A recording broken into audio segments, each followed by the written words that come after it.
नमस्कार दोस्तों, स्वागत है आप सभी लोग का आपके अपने YouTube चैनल में।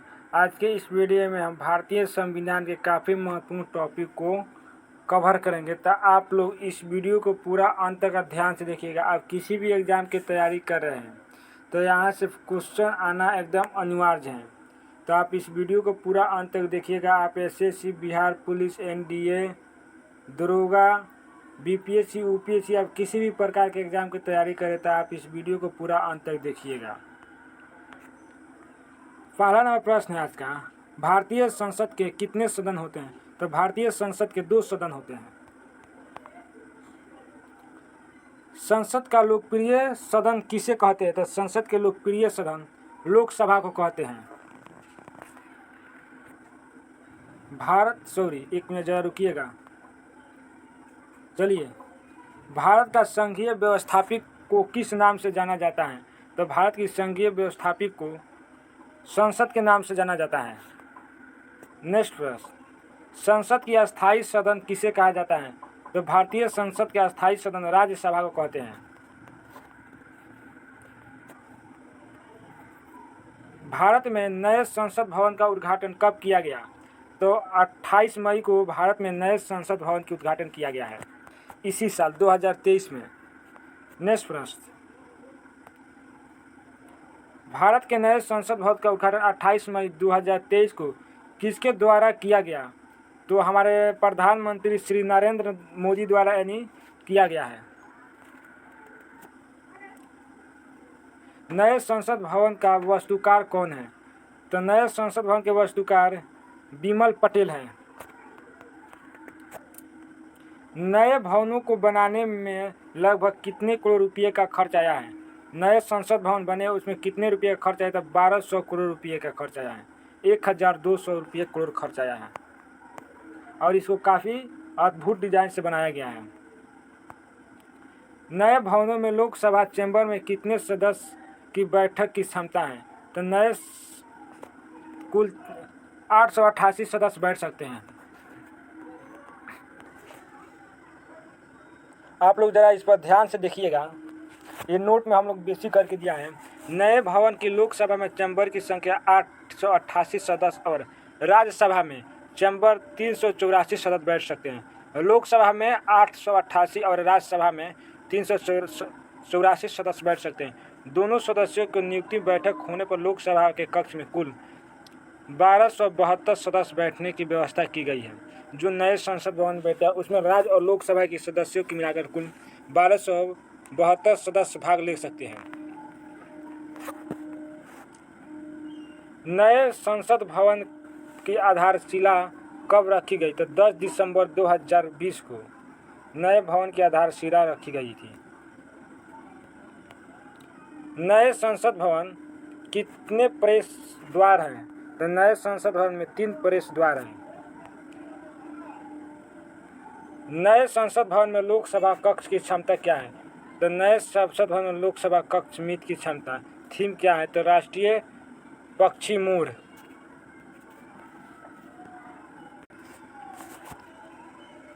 नए संसद में राज्यसभा कक्ष की थीम क्या है? तो राष्ट्रीय फूल कमल। जो नए संसद भवन में राष्ट्रीय सभा के कक्ष के थीम राष्ट्रीय फूल की कमल है। संसद भवन के उद्घाटन की उपलक्ष्य में कितने रुपये का एक विशेष सिक्का यानी विशेष सिक्का बोले उसको स्पेशल कॉइन जारी किया गया है?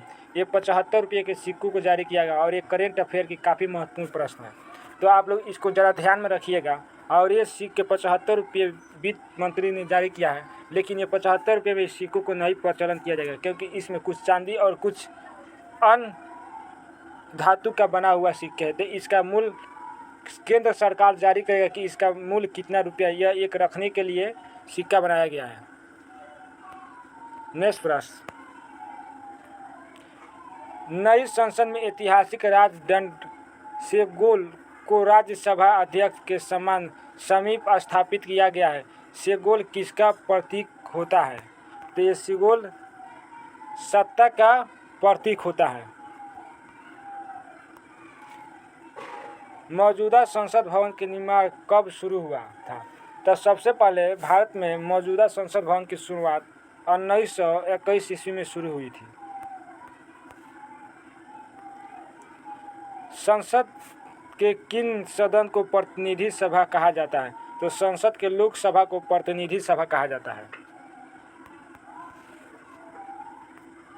भारतीय संसद में शामिल होते हैं, तो भारतीय संसद में मुख्य 3 होते हैं, लोकसभा, राज्यसभा और राष्ट्रपति होते हैं।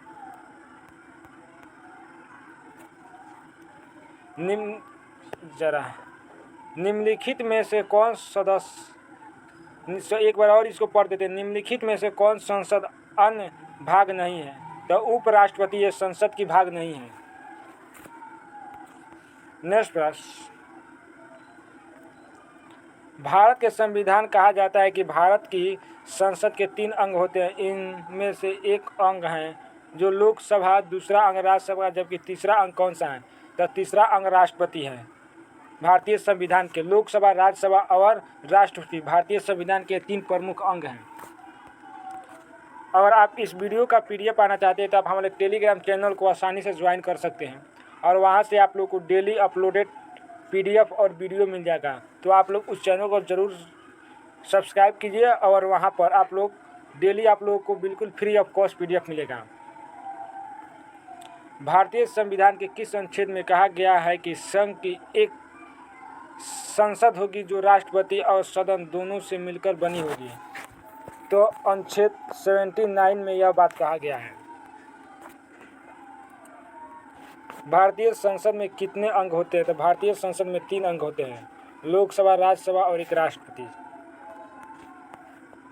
नेक्स्ट प्रश्न, संसद के निम्नलिखित सदन एवं उस सदन क्रमशः है? तो लोकसभा और राज्यसभा जो संसद के निम्नलिखित सदन और उस सदन होते हैं। संसद को भंग करने के लिए कौन सा क्षमता है? तो राष्ट्रपति के पास वो क्षमता है जो संसद को भंग कर सकते हैं। नेक्स्ट प्रश्न, संसद के 2 क्षेत्रीय के बीच अधिकतम कितना अंतराल दिया जाता है? तो संसद के अधिक क्षेत्रों के बीच 2 क्षेत्रों के बीच अधिकतम 6 महीने का अंतराल दिया जाता है। इससे अधिक अंतराल नहीं दे सकते हैं। नेक्स्ट प्रश्न है, संसद के कितने शस्त्र होते हैं? तो संसद के, इसका आंसर आप लोग बताइए, थोड़ा एक गलती से टाइप हो गया है। संसद के 3 शस्त्र होते हैं। नेक्स्ट प्रश्न है, साधारण विधायक से संबंधित गतिरोधक को दूर करने के लिए संसद के दोनों सदनों की संयुक्त बैठक कौन बुलाता है? तो इसका काम, बैठक को बुलाना राष्ट्रपति का काम होता है और दोनों विधायकों को बुलाया जाता है। तो इसका आंसर राष्ट्रपति होगा। नेक्स्ट प्रश्न है, लोकसभा और राज्यसभा का संयुक्त बैठक कब होता है? तो लोकसभा और राज्यसभा की मतभेद होने पर लोकसभा और राज्यसभा की संयुक्त बैठक की जाती है ताकि उनको मामलों को सुना और समझा जा सके। यदि किसी समान विधायक पर राज्यसभा और लोकसभा के बीच गतिरोध आता है तो उनका समाधान कौन करेगा? तो उनका समाधान संसद का संयुक्त सत्र करेगा, यानी संसद में जो बैठे हैं उनका संयुक्त करेगा। नेक्स्ट प्रश्न, स्वतंत्र भारत के संसदीय इतिहास में अभी तक कितने बार संयुक्त बैठक यानी अधिवेशन में बुलाया गया है? तो अभी तक 3 बार। स्वतंत्र भारत जब से हमारे देश आज़ाद हुई तब से संसदीय इतिहास में 3 बार यह संयुक्त बैठक किया जा सका है। संसद के दोनों सदनों में संयुक्त अधिवेशन अध्यक्षता कौन करता है? तो लोकसभा के अध्यक्ष करते हैं। भारत के संसदीय को दोनों सदनों की संयुक्त बैठक के किस आयोग की जाती है? तो इसका आंसर होगा उस विधायक के विचार करने तथा उसे पारित करने के लिए जिस पर दोनों को मतभेद होता है। संसद की कार्यवाही सूची प्रथम विषय होता है। तो संसद की कार्यवाही सूची प्रथम विषय प्रश्नकाल होता है। संसद के कितने सदस्य की सदस्यता कब तक समाप्त समझी जाती है? यदि वह बिना संसद को सूचित किए अनुमति रहता है तो 31 दिनों तक संसद की सदस्य की सदस्यता समाप्त समझी जाती है, केवल 60 दिनों तक। एक वर्ष में कम से कम कितने बार संसद की बैठक होने की आवश्यकता होती है? तो एक वर्ष में कम से कम 2 बार संसद में बैठक होने की आवश्यकता काफ़ी ज़रूरी होती है, क्योंकि बहुत से ऐसे चीज़ों को पारित करने, बहुत सी चीज़ों को बर्खास्त करने की काम की जाती है। संसद में 2 बार बैठक की जाती है। निम्नलिखित विधेयकों में से किसका एक भारतीय संसद में दोनों सदनों द्वारा अलग अलग विशेष बहुमत से पारित होना आवश्यकता होती है? तो संविधान संशोधन विधायकों द्वारा दोनों सदनों को अलग अलग पूर्ण बहुमत से पारित होने की आवश्यकता होती है। भारत की पार्लियामेंट संसद का उद्घाटन कब हुआ था? भारत की पार्लियामेंट संसद का उद्घाटन सर्वप्रथम 1927 ईस्वी में पहली बार किया गया था। संसद के दोनों सदनों का छात्रवासन कौन करता है? तो इसका दोनों सदस्यों का देखभाल राष्ट्रपति करता है। संसद में कितने सदस्यों की गैर सरकारी सदस्य कहा जाता है? तो केवल मंत्रियों के अलावा अन्य प्रत्येक संसद को गैर सरकारी सदस्यता कहा जाता है।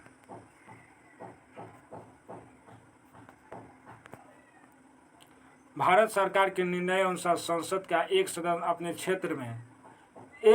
अपने क्षेत्र में विकासतम कार्यक्रम को हेतु कितने राशि खर्च कर सकता है? तो केवल 5 करोड़ रुपये खर्च कर सकता है। कोई भी संसद बिना सरकार से निर्णय लिए अपने राज्य में 5 करोड़ रुपये तक विकास कर सकता है। जरा 1 मिनट रुकिएगा। नेक्स्ट है, किसी संसद के सदस्य की आयोग्यता के संदर्भ में निर्णय कौन करता है? तो राष्ट्रपति करता है किसी भी संसद के सदस्य की आयोग्यता का निर्णय। भारत में संचित निधि से धन निर्माण पर कौन नियंत्रण करता है? तो संसद नियंत्रण करता है।